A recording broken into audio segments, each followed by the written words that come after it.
2026ஆம் ஆண்டு விபிஎஸ் கருத்து ஜெயிப்பவன். கருத்து வசனம்: இயேசுவானவர் தேவனுடைய குமாரன் என்று விசுவாசிக்கிறவனே அன்றி உலகத்தை ஜெயிக்கிறவன் யார்? 1 யோவான் 5ஆம் அதிகாரம் 5ஆம் வசனம். நாள் 1. புதுவாழ்வு பெற்றவன். ஒருவன் கிறிஸ்துவுக்குள் இருந்தால் புது சிருஷ்டியாய் இருக்கிறான். பழையவைகள் ஒளிந்து போயின, எல்லாம் புதிதாயின. 2 கொரிந்தியர் 5ஆம் அதிகாரம் 17ஆம் வசனம். நாள் 2. சோதனையை மேற்கொள்பவன்.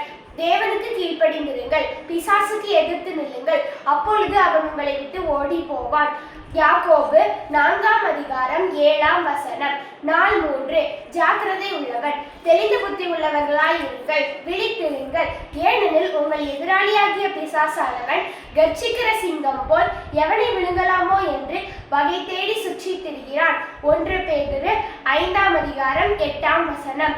நாள் 4. தாழ்மை உள்ளவன். கர்த்தருக்கு முன்பாக தாழ்மைப்படுங்கள், அப்பொழுது அவர் உங்களை உயர்த்துவார்.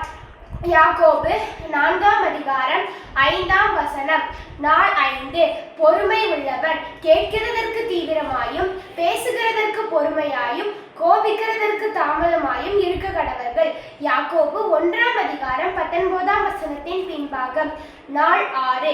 விசுவாசம் உள்ளவன். நம்முடைய விசுவாசமே உலகத்தை ஜெயிக்கிற ஜெயம். 1 யோவான் 5ஆம் அதிகாரம் 4ஆம் வசனத்தின் பின்பாகம். நாள் 7. ஒற்றுமையாய் இருப்பவன். இதோ சகோதரர் ஒருமித்து வாசம் பண்ணுகிறது எத்தனை நன்மையும் எத்தனை இன்பமும் ஆனது. 133ஆம் சங்கீதம் 1ஆம் வசனம். நாள் 8.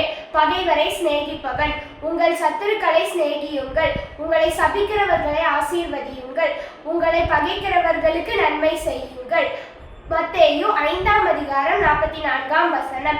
நாள் 9. நன்மை செய்பவன். நன்மை செய்யும்படி உனக்கு திராணி இருக்கும் போது அதை செய்யத்தக்கவர்களுக்கு செய்யாமல் இராதே.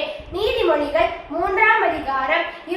நாள் 10. கிரீடம் பெறுபவன். நீ மரண பரியந்தம் உண்மையாயிரு, அப்பொழுது ஜீவ கிரீடத்தை உனக்கு தருவேன். வெளிப்படுத்தின விசேஷம் 2ஆம் அதிகாரம் 10ஆம் வசனத்தின் பின்பாகம். தேங்க்யூ.